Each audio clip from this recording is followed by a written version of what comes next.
Hay un velo invisible, casi imperceptible, que separa la civilización del caos más absoluto. Cada día caminamos por calles transitadas, saludamos a desconocidos en el ascensor y cerramos la puerta de nuestro hogar convencidos de que estamos a salvo. Creemos que el mal es algo ruidoso, algo que se anuncia con gritos y sombras deformes, pero la historia criminal nos ha enseñado una lección mucho más perturbadora. El verdadero horror suele esconderse detrás de una máscara de normalidad absoluta. No es el monstruo que ruge bajo la cama, sino el hombre que te sostiene la puerta en el supermercado o la mujer que cuida con esmero de sus rosales cada tarde. Esta es la crónica de aquellos que decidieron que la vida ajena era simplemente una pieza en su tablero de juego. Un viaje hacia los rincones donde la luz de la razón se apaga para siempre en un abismo sin fondo. Comenzamos nuestra lista con aquellos que personifican el mito del vecino perfecto. En los primeros dos casos de este descenso, nos encontramos con individuos que construyeron vidas ejemplares sobre cimientos de sangre.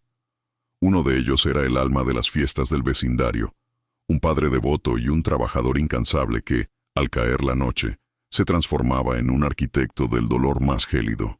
Mientras su familia dormía plácidamente en las plantas superiores, él descendía a un sótano insonorizado donde guardaba trofeos que desafiaban la comprensión humana. No buscaba dinero ni fama, sino algo mucho más adictivo y letal: el poder absoluto sobre la vida y la muerte. Para él, ver el brillo de la esperanza apagarse lentamente en los ojos de sus víctimas era el único combustible que le hacía sentir verdaderamente vivo. El contraste entre la pulcritud de su jardín y el hedor a muerte de su sótano es un recordatorio de que la depravación no conoce límites geográficos ni sociales. Puede estar ocurriendo justo al otro lado de tu pared. Sin embargo, si el vecino asesino es una pesadilla, los casos tercero y cuarto de nuestra lista tocan una fibra aún más sensible: la traición a la inocencia. Aquí nos adentramos en el territorio de los cuidadores, aquellos seres a quienes confiamos nuestras vidas o las de nuestros seres más vulnerables en momentos de debilidad. Hablamos de figuras de autoridad y confianza, como enfermeros o protectores, que en lugar de sanar decidieron convertirse en verdugos silenciosos y metódicos. En estos casos, el vínculo sagrado de protección se rompe de la manera más cruel imaginable. Una enfermera, movida por un complejo de deidad retorcido, decidía quién debía respirar un día más y quién debía entregar su último aliento bajo el frío resplandor de las luces del hospital. No había forcejeos ni gritos, solo el silencio cómplice de un pasillo vacío y una jeringuilla que transportaba el final definitivo. La ruptura de esta confianza deja una herida en la sociedad que nunca llega a cicatrizar del todo, pues nos obliga a preguntarnos si las manos que nos cuidan son realmente las mismas que podrían terminar con nuestra existencia. El quinto caso nos lleva a una dimensión diferente de la insanidad, la del asesino que no solo mata, sino que colecciona. Este individuo veía el mundo como una inmensa galería y a sus víctimas como simples materiales para una obra artística macabra y eterna. Su obsesión no terminaba con el acto físico del asesinato. De hecho, ahí es donde comenzaba su verdadera labor de profanación. Cada movimiento era parte de un calculado juego del gato y el ratón con las autoridades, a quienes desafiaba constantemente con pistas crípticas y escenas del crimen que parecían instalaciones de un museo de los horrores. Disfrutaba de la caza, del acecho prolongado y de la embriagadora sensación de superioridad al saber que estaba varios pasos por delante de quienes intentaban capturarlo.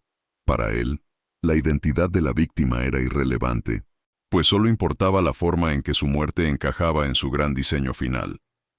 Antes de continuar, suscríbete al canal y cuéntanos en los comentarios desde dónde nos estás viendo.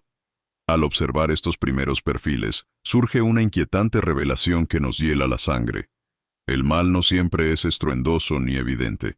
A veces, es una presencia silenciosa y constante que se funde con el paisaje cotidiano de nuestras ciudades. El hombre que te sonríe cada mañana mientras recoge el periódico puede estar ocultando un abismo en su interior que nadie sospecha. Pero la verdadera pregunta que nos mantiene despiertos por la noche es otra mucho más oscura. ¿Qué sucede cuando el depredador no solo busca matar por un impulso momentáneo o por poder, sino que su objetivo final es borrar la identidad de su víctima por completo, eliminando cualquier rastro de que alguna vez existió una persona real bajo su control. Lo que hemos visto hasta ahora es solo el comienzo de una espiral de locura que apenas empieza a mostrar su verdadera y aterradora cara al mundo. Esa pregunta nos conduce directamente al sexto y séptimo caso de nuestro recuento, donde la máscara de la cordura no es solo un disfraz, sino una herramienta de precisión quirúrgica. Aquí nos encontramos con asesinos de una inteligencia fulgurante, individuos que no solo evadieron la captura, sino que desafiaron frontalmente al FBI y a los pilares de la psicología criminal moderna. Eran estrategas que veían el mundo como un tablero de ajedrez donde las autoridades siempre iban 3 movimientos por detrás. La lucha de los investigadores por entender estas mentes fue una travesía por un laberinto sin salida. Se enfrentaban a sujetos que no seguían ninguna lógica humana reconocible, que no sentían remordimiento ni miedo, y cuyo único motor era el placer intelectual de burlar al sistema. Estos hombres podían discutir sobre filosofía, arte o ciencia durante el día, mientras por la noche diseñaban planes de una complejidad aterradora para elegir a su siguiente objetivo. La frustración de los agentes era palpable, pues se daban cuenta de que estaban tratando con depredadores que comprendían las reglas del orden social mejor que ellos mismos, solo para usarlas en su contra y convertirlas en un arma de manipulación masiva. Pero la inteligencia fría no es el único rostro de la perdición. Al avanzar hacia los casos octavo y noveno, el tono de nuestra crónica cambia de la frialdad analítica a un fuego abrasador de resentimiento. Aquí residen aquellos que decidieron declarar una venganza unilateral contra el mundo entero.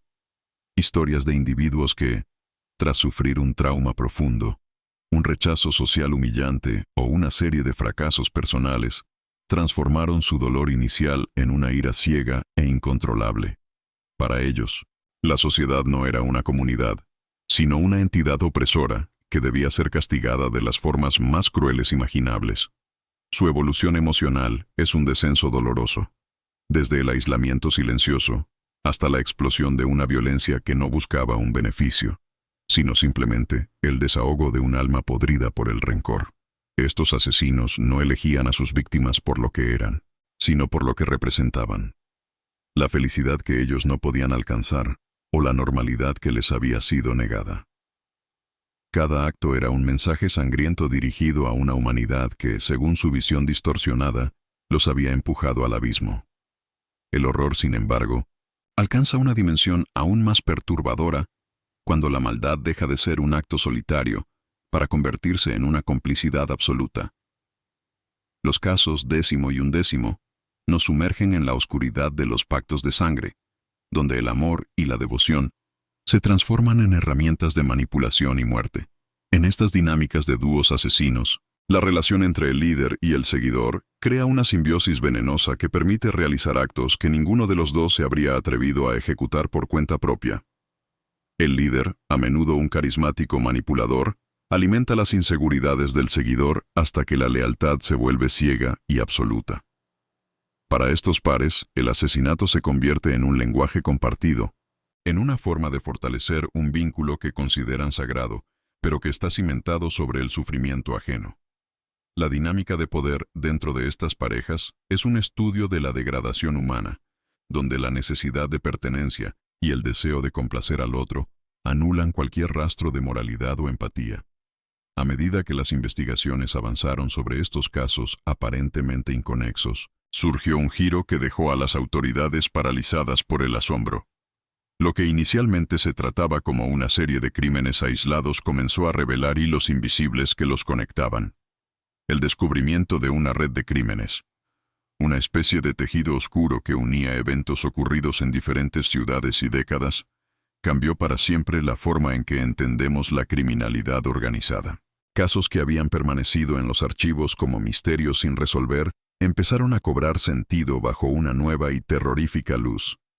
Se hizo evidente que el mal no solo acecha en las esquinas, sino que a veces se organiza y se comunica de formas que desafían nuestra seguridad.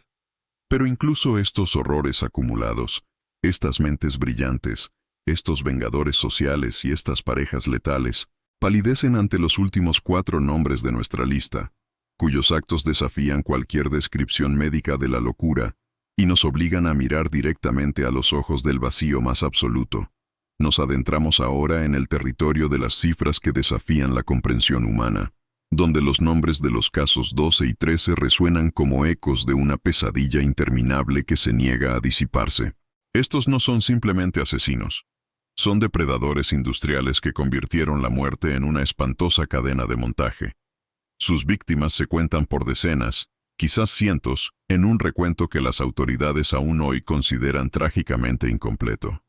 Lo más aterrador de estos perfiles no es solo su capacidad para arrebatar la vida con una frialdad mecánica, sino su asombrosa habilidad para permanecer invisibles en la multitud, mientras acumulaban un rastro de sangre que atravesaba fronteras y décadas enteras. Sin embargo, como suele suceder en la crónica más oscura del crimen, no fue un despliegue de genialidad policial lo que detuvo su avance, sino la arrogancia que nace de una impunidad demasiado prolongada. Un error fatal, casi ridículo en su simplicidad, como una infracción de tráfico menor o una dirección mal escrita en un paquete olvidado, fue la pequeña grieta por la que la justicia finalmente logró filtrarse. Tras años de burlar al mundo entero, el velo de omnipotencia se rasgó de golpe, revelando que detrás de la leyenda del monstruo infalible solo se escondía un hombre patético cuya suerte se había agotado en el momento menos esperado.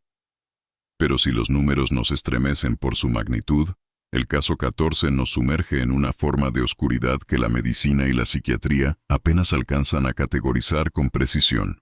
Aquí, la crueldad superó cualquier motivo racional concebible que hayamos analizado antes. No se trataba de una búsqueda de dinero, ni de una gratificación sexual desviada, ni siquiera de un retorcido deseo de poder. Era una maldad pura, destilada y carente de toda lógica humana, un impulso que parecía brotar de un vacío existencial absoluto. En el tribunal, mientras se leían los detalles pormenorizados de sus actos, el aire de la sala parecía volverse denso, pesado e irrespirable. Los jueces, fiscales y abogados, hombres y mujeres acostumbrados a lidiar con lo peor de la condición humana, apartaban la mirada con horror ante la frialdad de un sujeto que no mostraba ni un ápice de arrepentimiento. Su mirada era un pozo sin fondo, una ausencia total de empatía que desafiaba cualquier intento de rehabilitación o comprensión. Fue en ese preciso instante cuando la sociedad comprendió que existen abismos que no pueden ser explicados por la ciencia ni remediados por la ley. Hay mentes que simplemente operan en una frecuencia de caos y destrucción que el resto de nosotros no puede, ni debe, intentar comprender. Y así llegamos finalmente a la cúspide de este descenso a los infiernos, al caso número 15, la historia que cambió para siempre el tejido de nuestra seguridad colectiva y las bases mismas de la ciencia forense moderna. Este individuo no solo mató, alteró de forma permanente la manera en que el mundo procesa y entiende el crimen violento. Sus métodos eran tan innovadores en su perversidad y tan calculados en su ejecución, que obligaron a reescribir los manuales de investigación criminal y a promulgar nuevas leyes internacionales para cerrar los vacíos legales que él había explotado con una precisión casi quirúrgica. El enfrentamiento final entre las fuerzas de la justicia y este arquitecto del caos no fue una persecución cinematográfica llena de estruendo, sino un duelo de voluntades agotador en una sala de interrogatorios oscura y silenciosa. Allí, la verdad tuvo que ser extraída pieza por pieza, como un rompecabezas sangriento, de una mente que se consideraba a sí misma un dios caminando entre hormigas. Su captura definitiva marcó el fin de una era de inocencia para las autoridades, dejando claro que el mal evoluciona constantemente a la par de la tecnología y la civilización, refinando sus garras para golpear donde más duele. Tras el cierre definitivo de las celdas y el silencio que sigue al veredicto en los tribunales, nos queda la pregunta de qué es lo que realmente permanece después de la tragedia. Queda el impacto devastador en las familias de las víctimas, vidas fragmentadas en 1000 pedazos que nunca volverán a encajar del todo, y un legado de miedo que se filtra silenciosamente en las conversaciones cotidianas de los vecinos. La resolución de estos casos nos deja con una amarga y pesada certeza. La redención para tales seres es un concepto imposible, una quimera que la realidad se encarga de destruir. Algunos monstruos simplemente no pueden ser salvados ni comprendidos. solo contenidos mediante muros de piedra y acero, para evitar que consuman todo lo bueno que haya a su paso. Al mirar hacia atrás en este recuento de horrores, nos damos cuenta de que la verdadera tragedia no es solo la pérdida de vidas inocentes, sino la sombra permanente que estos actos proyectan sobre nuestra frágil fe en la humanidad. Al final del camino, mientras las luces se apagan y las puertas se cierran tras nosotros, queda una interrogante que nos perseguirá mucho después de que este relato termine. En un mundo que se jacta de su progreso, su tecnología y su vigilancia constante, ¿cuántos de estos rostros caminan hoy entre nosotros? Ocultos bajo la máscara de la normalidad más absoluta, esperan el momento exacto para recordarnos cuán delgado es el suelo que pisamos y qué tan cerca está el abismo. La próxima vez que alguien te salude con una sonrisa que parezca demasiado perfecta o un gesto excesivamente amable, quizás sientas un escalofrío al preguntarte qué es lo que realmente se esconde detrás de esos ojos que parecen observarlo todo desde el otro lado de la razón. Porque al final, el mayor truco del mal es convencernos de que solo existe en las historias, cuando en realidad siempre ha estado allí, esperando pacientemente en las sombras de la sociedad moderna.